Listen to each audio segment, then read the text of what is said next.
I didn't know he flew down. Yeah. Yeah. I did hear this though. Tell me if this is true or false. Did he put the number on a piece of paper? Yeah. It's so Oh, that's slide so it good. like some Boss Let me move. see this card. Boss move. So imagine there's nothing on this, right? Right. And then he just wrote a number. he wrote the number. 3 people could just tell me the number. Right. But he wrote it and he went like this. That's great. I saw you write it.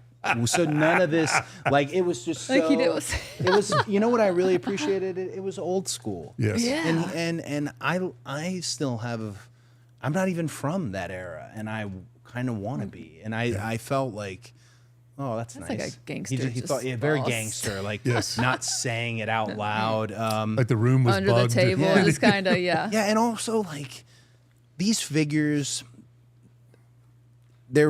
you're talking about getting a little bump, and Jim Hurd and Barnett and all these guys. There's that period of time where you are talking about little bumps, incremental, bones here and there. And then there's that period of time where you're talking about money that's life-changing. And how do you react to life-changing money? And this wasn't the first time I'd seen something like that, but it's certainly, you never learn Right. how to, what's your To move? react, yeah. What do you do? You got to no sell. Yeah. Do you You don't want to. no-sell You it? don't want to be And- shocked. Yeah, were you Yeah. overthinking Like this that? is like, in the hard way is like you almost have to. Like you're not that impressed, right? It's all like, But you want to show gratitude, yeah, probably, but That's and the then thing. it's like You all don't want to going be like a hamster ungrateful wheel. either. So Yeah. it's. I think every, I would've- especially like the male aspect of it is like, I'll just kind of oh, but then also you got one life You're going to back. live here. Yeah. You don't want to leave this room with people thinking like, what a dick, you know. Right. So like, okay, but so that's. I think what I said was like, well. That's a lot of money. I think that's what I said, but also I'm thinking I shouldn't have said that. There could have been more, like. But again, it's like those situations that you watch movies. That's you crazy. prepare for these negotiations, then you find one, and only you're so unique in your moment. It's only going to be how you would deal with it, how I would deal with it, how you would deal with it. Everyone's different, and I always wonder. I think about my peers all the time when they go into these negotiations, things of that nature. I'm like, I wonder what he's doing when they say these things. Right. I wonder, Yeah. like, is there like a line? I'll tell you something funny. The final boss, The Rock, gave me some advice one time, and I so poorly used it. He told me in certain meetings in LA, and I thought this was great advice, but not how I used it. He said, a big mistake wrestlers make a lot is saying like, oh, I'm not really that interested in acting. No, yes, you are.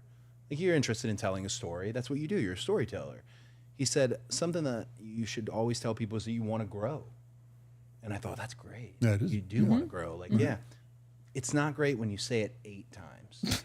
Like, when you sit across from a guy in a general meeting who has real questions. Like, so we got this project. You'd be great for it. What are you thinking?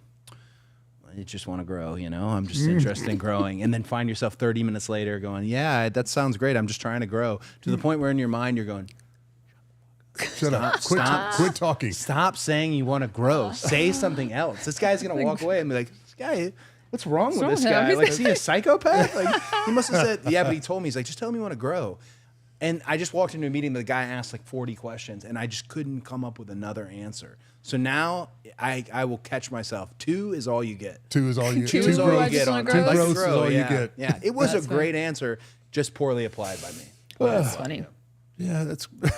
Just want to grow. I just wanna want to grow. You have. It's funny when you're talking about negotiations and selling yourself a little bit short, and you always second guess whatever it is, right? I remember me and Vince are sitting in Smith and Walensky's in New York City, and we're negotiating a contract as we eat dinner, and like this was I don't remember what the numbers were, but this was like this is right around the beginning of the downside, right? The downside guarantee, and I knew what the going downside was, and because I limited myself to outside projects because of the character, I thought that I wanted, just for a personal reason, I wanted the highest downside guarantee. Yeah. So I was trying to figure out, like, you have this battle with yourself when you're trying to come up with that number, right? Yeah. Like, man, I don't want to scare them off.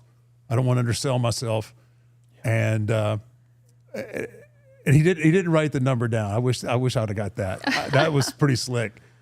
But he hit me with the number, and it wasn't where I was at. Yeah. And I just went, I said, well, I was thinking, and I came right back. I came right back with my number. And he was like, done. Oh. And I was like, oh, damn. I was like, been thinking something else. yeah, I should have, like, man, I knew I was too low. Ooh. Right? Because I wanted a little bit of pushback. But when I was like, damn, I underbid myself on this. But anyway, it worked Live, out you all right. learn. But do you guys subscribe to the thought, and this is something you were here for so long and were part of the institution of WWE. You weren't just wrestling on the show. You were helping others. You were part of stories. You were collaborating with creative. You were dealing with partnerships. You knew about headquarters. You knew that some of the actual guys in suits walking around at WrestleMania and the Rumble. When you're part of the bank, I always say, well, I don't want to rob the bank then if I want to work at the bank. And I can tell you, as great as that sounds to someone who's on the side of WWE, it's so dumb as a wrestler. You're like, like that's where you got to talk to your mom or somebody and be like, what? You have to What? to talk. Yes, you have to talk with someone who's not as invested in into that. Yeah, you have to have some separate clarity themselves, from yeah. someone else that's not invested in. But I think you it's know, hard that's- too when you're a people pleaser. Like, Yeah. you want to make people happy and you don't want to do anything wrong, and then it's hard to even enjoy those moments, and you're just constantly worried about everything. I feel like wrestling, because you said people pleaser, wrestling preys on the people pleaser. Agreed. We are the ones who are hurt the most when it doesn't go our way. We're the ones so excited when it does. And then we're the ones watching those others who are maybe get a check types, whatever. And I envy that almost. Like, your energy is not as into this. I'm selling everything. This is that one bad promo into my career. That's Done. all you think about. Done. Right? It's But yeah. that is the same thing that makes you great. That you can play that mind game all you want, but the fact that you are tore up about missing a line in a promo is the same thing that will make you great. Yeah. So Do you know, I've never mentioned this to you before, but I saw something where this was WrestleMania, I think the streak had already been broken. it's probably Wow. Roman. No, it wasn't Wasn't Roman. Roman? It was just you were doing your rehearsal for WrestleMania, and you didn't have the time you wanted to tell the story. And I just remember it was just a conversation with you and your producer, and I overheard it. But I couldn't believe how much you gave a shit. I couldn't believe it, because I thought, he's done everything. He is already, like, he's an existing Hall of Famer. Like, he has literally done everything. And then I've used that story as an example, because I saw it with him first. Then I saw something similar with Cena. Then I saw it again with Rock. I'm thinking, oh my gosh, you never stop when you want it. Yeah. When you got the fever. That's what in my little group, we call it. Does he have the fever? Does she have the fever? Oh, she does. Oh, like everything matters to you. Yeah. You're not looking at it like, I get plenty of those glasses of water. No, this is the last one, and I need, like, I just couldn't believe it. And I thought, it was really motivating. I thought, I'm glad that there's not a point you get to where you're not stressed completely out, trying to tell the story the best way you know how. Yeah. I love that.